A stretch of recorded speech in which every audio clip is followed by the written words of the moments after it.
Bismillahirrahmanirrahim. Assalamualaikum warahmatullahi wabarakatuh. Kembali lagi bersama channel Bukan Artis. Saya Muhammad Rahimuddin Al-Faton dalam acara Deres Ngaji Bareng.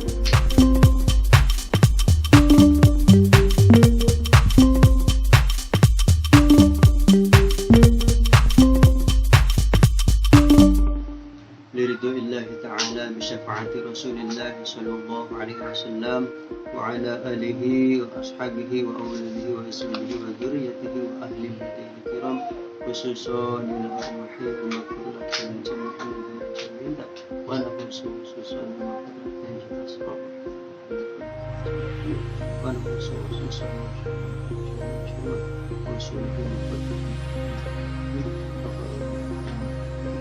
شيء لله لكم الفاتحة. أعوذ بالله من الشيطان الرجيم. بسم الله الرحمن الرحيم. الحمد لله رب العالمين الرحمن الرحيم مالك يوم الدين إياك نعبد وإياك نستعين اهدنا الصراط المستقيم صراط الذين أنعمت عليهم غير المغضوب عليهم ولا الضالين.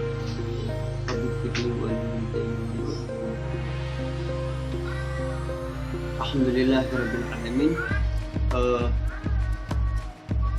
Selamat siang semuanya para subscriber Bukan Artis dan seluruh penonton YouTube dimanapun berada.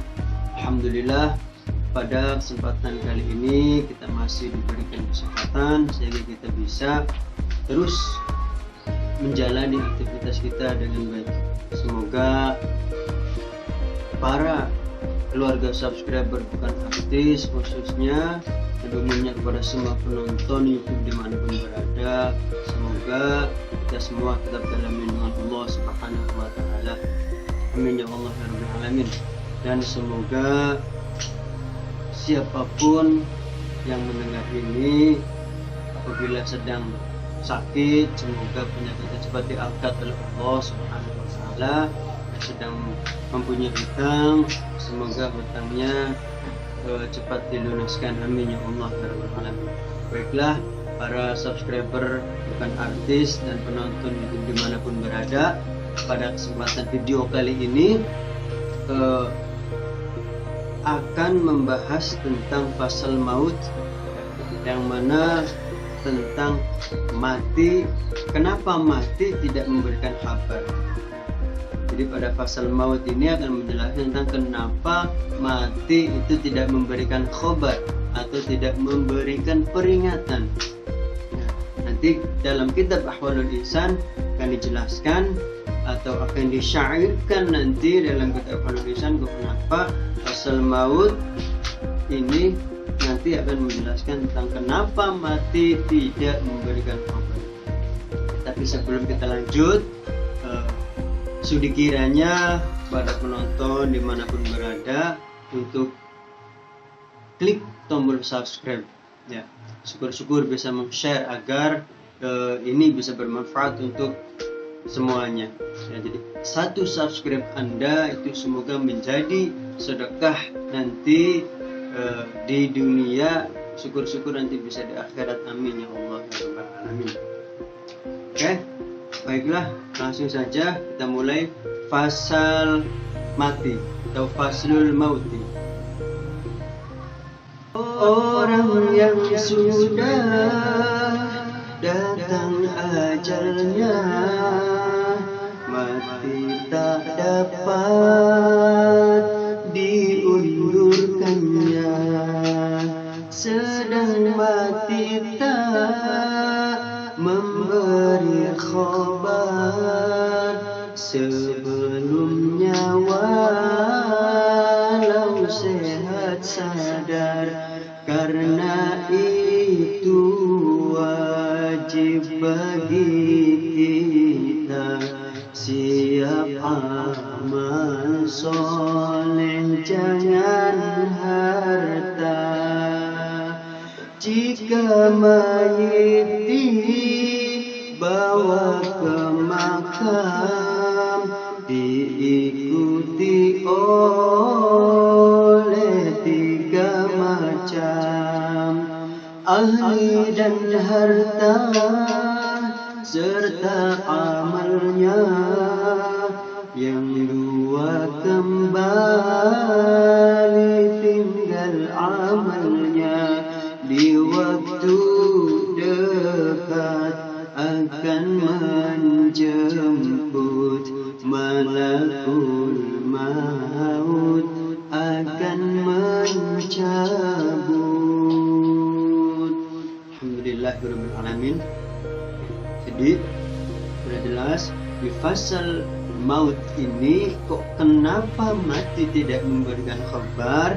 Sudah jelas disyairkan dalam kitab Al-Insan, orang yang sudah datang ajalnya mati tak dapat dihindarkannya. Jadi memang benar, ketika orang yang sudah datang ajalnya itu pasti kematian tidak akan bisa diundur walaupun hanya 1 detik ya. Sedangkan mati tak memberi khabar ya. Walau sebelumnya itu kita sehat perkasa ya, itu ketika sudah datang ajalnya maka mau tidak mau kita harus meninggal dan meninggalkan dunia ini. Oke. Karena itu lalu apa yang harus disiapkan sebelum kita menjumpai ajal kita? Nah, di sini jelaskan, karena itu wajib bagi kita siap amal soleh, jangan harta. Nah, di sini jelaskan apa yang harus kita siapkan sebelum ajal menjemput kita, yaitu siapkan amal yang soleh ya, tapi jangan siapkan harta. Di sini jelaskan siapkan amal, jangan harta. Karena apa? Karena ketika manusia sudah meninggal di dalam kubur di akhirat, itu yang dibutuhkan bukanlah harta melainkan amal. Amal apa aja? Amal soleh. Jadi sebisa mungkin kita maksimalkan, kita berbuat amal baik, amal soleh kepada sesama manusia. Kenapa? Itu adalah buat sanggup atau untuk bekal kita nanti ketika menjumpai ajal kita dan bekal di akhirat nanti ya. Kita lanjut. Jika mayit dibawa ke makam diikuti oleh 3 macam. Ketika sudah meninggal, ketika sudah datang ajalnya, otomatis kita akan mati. Dan ketika sudah mati, setelah melalui proses dari mulai dimandikan, dikafani, disolati, nanti kita akan dibawa ke makam, akan dibawa ke kuburan ya. Lalu menurut kitab ini bahwasanya nanti kita akan diikuti oleh 3 macam. Apa saja 3 macam itu? Yang pertama adalah kita baca lagi syairnya, ahli dan harta serta amalnya, yang 2 kembali tinggal amalnya. Yang pertama adalah yang mengikuti kita ketika diiring ke makam itu adalah ahlun atau keluarga atau saudara sesama muslim kita. Mereka selaku umat muslim pasti akan ikut dalam prosesi memandikan, mengkafani, mensolati, karena itu salah satu fardu kifayah. Mereka akan mengikuti, mengiring sampai ikut ke makam. Nah, itu yang pertama. Yang kedua, yang mengikuti kita sampai ke makam nanti adalah harta. Jadi harta itu ketika ada yang membawa pun pasti hanya akan sampai ke makam. Artinya apa? Harta di sini bukan harus harta emas dan yang lainnya ya. Jadi kita mati pun nanti pasti akan dikasih segala sesuatunya. Itu harta itu nanti tidak akan dibawa mati. Artinya apa? Walaupun kita di dunia sangat kaya, mempunyai banyak mobil, motor, mempunyai tabungan di bank ratusan juta, ratusan miliar, itu semuanya tidak akan dibawa ya. Melainkan nanti dia akan kembali lagi. Harta itu tidak akan ikut dibawa ke kuburan. Apabila nanti dibawa ke kuburan, misalkan taruhlah karena ada misalkan seseorang itu berwasiat ketika mati, tolong ya jam tangannya karena terbuat dari emas 24 karat, tolong ya jam tangannya itu ikut dimasukkan ke kuburan. Itu jelas pasti tidak akan diperbolehkan oleh kiai atau para ulama setempat situ. Kenapa? Karena nanti akan menghambat dari si mayit tersebut di dalam kuburnya, tidak akan memberikan manfaat pokoknya, malah akan nanti memberikan madarat untuk mayit tersebut. Ya. Oke, itu yang kedua ya. Salah satu atau ciri ketika kita dibawa ke makam, ya, ke bawah ke kuburan, itu ada 3 yang mengikuti kita. Yang pertama tidak adalah para keluarga ahlun, yang kedua itu harta, nanti yang ketiga ya itu amal. Amal itu nanti akan mengikuti kita. Lalu bedanya apa dengan yang 2 tadi? Bedanya kalau yang 2 tadi itu ketika kita sudah dimasukkan ke kuburan mereka kembali lagi, tapi kalau amal itu nanti akan mengikuti kita.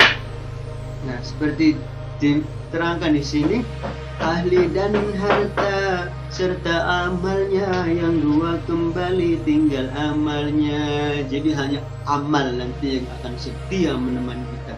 Maka perbanyaklah amal supaya kita nanti mendapatkan nikmat di alam kubur nanti. Saya doakan semoga para penonton dimudahkan dalam berbuat amal soleh. Amin ya Allah. Lanjut. Tumbuhnya uban itu tandanya mati mengirim peringatannya, di waktu dekat akan menjemput, malakul maut akan mencabut. Oke, sebelumnya mohon maaf ya para penonton kalau misalnya ada suara bising, karena memang di sini lokasinya di tengah-tengah masyarakat. Jadi kebetulan di samping rumah saya itu sedang ada yang sedang memberesi warungnya. Jadi mohon maklum. Jadi itu setelah tadi ada 3 hal yang mengikuti kita ke alam kubur, ke kuburan, ya. Nanti ada cirinya lagi. Jadi tumbuhnya uban itu tandanya mati mengirim peringatannya. Jadi ketika orang tumbuhnya uban yang banyak itu kan salah satunya adalah berarti kita itu sudah mulai menua.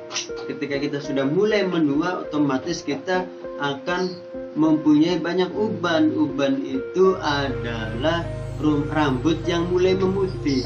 Ya, di sini nanti di waktu dekat ya pasti nanti malakul maut akan mencabut. Ya, artinya apa?